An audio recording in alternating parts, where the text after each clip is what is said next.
Hello everyone, this is Ms. Gutzel speaking.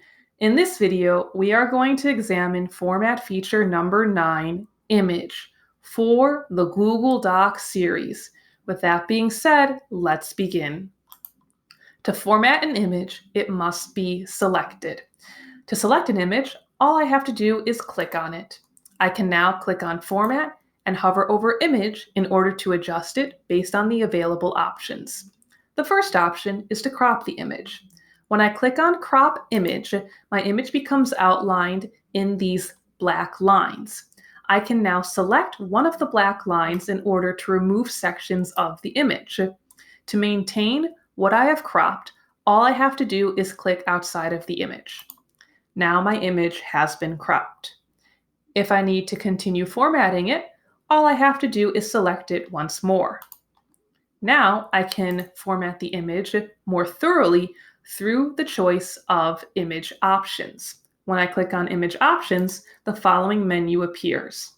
I can recolor the image based on the predetermined selections by clicking on this button and then selecting the coloring I would prefer. I can also adjust the transparency of the image, which, if I increase it, makes the image appear more faded. I can adjust the brightness, which could make the image look brighter, or alternatively darker.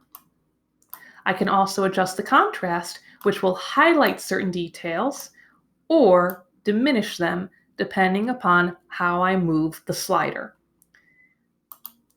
If I am not satisfied with the changes I have made, I can click on Format and hover over Image in order to reset the image back to its original properties. As can be seen, now my image has returned to its original state. Finally, if I need to do so, I can replace the image. I can replace the image by uploading another image from my computer, by searching the web, or by choosing the options below Search the Web. For the purposes of this tutorial, I'm going to select Search the Web. As can be seen, I could, if I wished to do so, select another image that I'd already searched, and then if I wished the image to replace the one within my Google Doc, I would have to click on the blue button below. So, thank you for watching, and I hope this video helped you grow in your knowledge of technology.